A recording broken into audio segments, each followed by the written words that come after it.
Olá, bem-vindos a mais um vídeo da disciplina de Paradigmas de Programação. E antes da gente falar sobre a disciplina, é importante a gente destacar o que são linguagens de programação, né?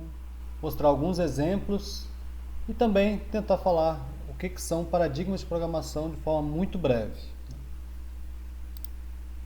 Então, temos algumas definições, né, sobre o que seriam linguagens de programação.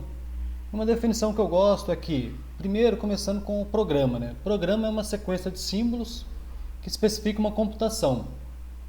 A linguagem de programação, né, por sua vez, é um conjunto de regras que especificam que sequências desses símbolos constituem programa e que computação este programa descreve. Então, os símbolos, né, que a gente está acostumado a trabalhar com outras linguagens, como C, o Python, né, aqueles símbolos que vocês lembram, o while, o if, o for, talvez function, void. Porém, esses símbolos soltos, eles não têm significado. Então, a linguagem de programação define como que esses conjuntos de regras vão especificar uma determinada computação. E uma outra definição muito direta e simples é dizer que uma linguagem de programação é um formalismo artificial, né, foi criado por nós, em que algoritmos podem ser expressados. E aí não entra em detalhes sobre o que seria um algoritmo, né? Assumo que a gente já sabe o significado disso. Então, pessoal, vocês provavelmente já viram a linguagem Python, talvez a linguagem C.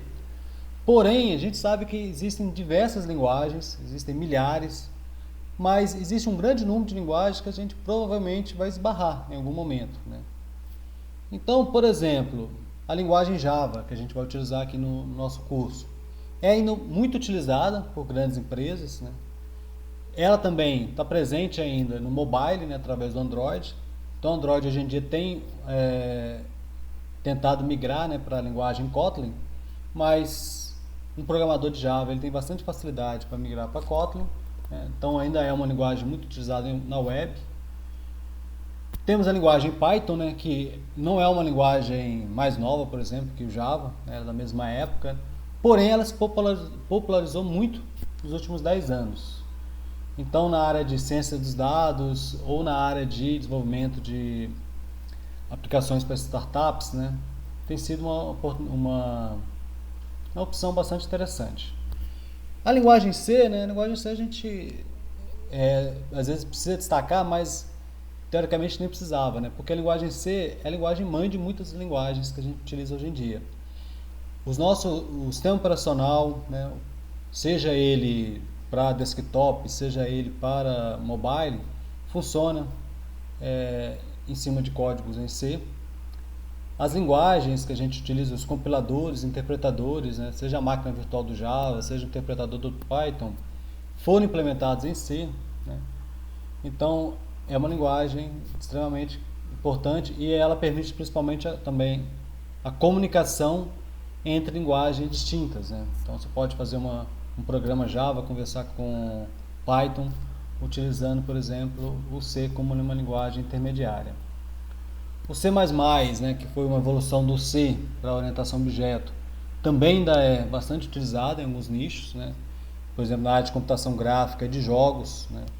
O C e o C++ ainda são bastante utilizados. O C Sharp, né, dessa plataforma .NET, tem também, junto com Java, e mercado de aplicações corporativas. E nos últimos anos, né, com a aproximação da Microsoft com o mundo open source, né, está facilitando a utilização dessa linguagem no ambiente Linux, né? E também é bastante utilizado em engines de jogos, né? O JavaScript, eu acho que vocês já devem ter ouvido falar bastante, né? Então, nos últimos anos, o JavaScript não é apenas aquela linguagem para front-end, mas com Node.js ela foi para o back-end e para o desktop. Então, hoje a gente pode desenvolver qualquer tipo de aplicação usando JavaScript. Então, as pessoas podem ser hoje em dia full stack, né? Apenas usando JavaScript. O Ruby ainda é uma linguagem bastante relevante, ela teve bastante contribuição para o desenvolvimento web, com o framework on Rails, né? E ainda é um framework bastante relevante para o desenvolvimento de aplicativos rápidos e de qualidade. O Kotlin, né, que é a linguagem recente, está sendo uma alternativa do Java para o Android. Então, uma outra linguagem também que vocês provavelmente vão trabalhar. E ela carrega várias características mais modernas, né? Certas similaridades com Scala, né? E tem muito características de programação funcional também, né? O Swift, né, que é a linguagem agora atual utilizada para desenvolvimento de iOS, né? Então Swift e Kotlin, têm bastante similaridades. O Go, né, que busca ser um C mais moderno, né, e também, então talvez vocês vão trabalhar com Go em ambiente de microserviços, né? Então o próprio Docker foi desenvolvido em Go.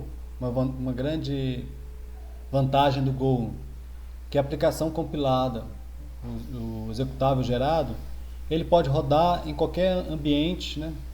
E não precisa de instalar bibliotecas, né? Então ele é autossuficiente, né? Então ele costuma gerar executáveis bem grandes por causa disso.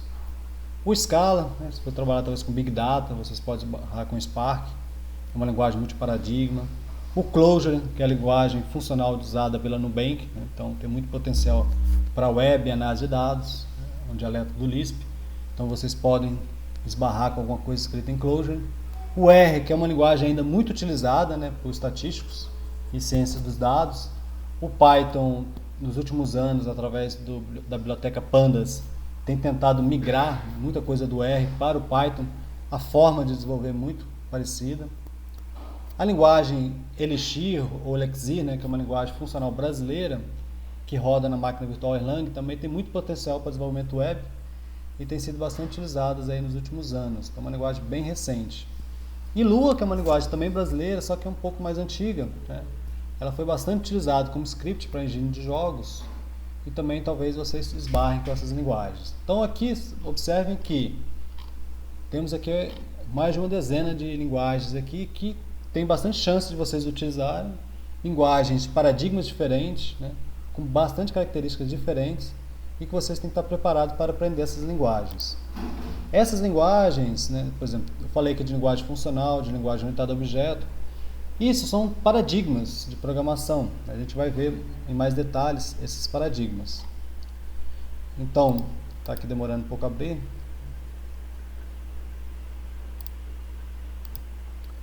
Demorou um pouquinho, mas abriu aqui.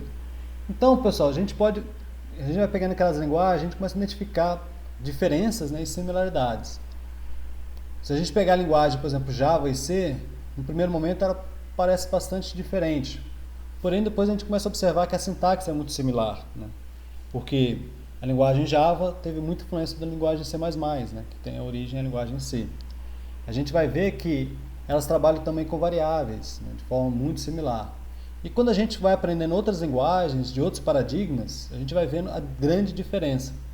Então, linguagens, por exemplo, as linguagens funcionais, linguagens lógicas, aparentam bem diferentes, né? Então, quando você compara uma linguagem, um programa escrito em Clojure, que roda na máquina virtual do Java, e o próprio Java, você vai ver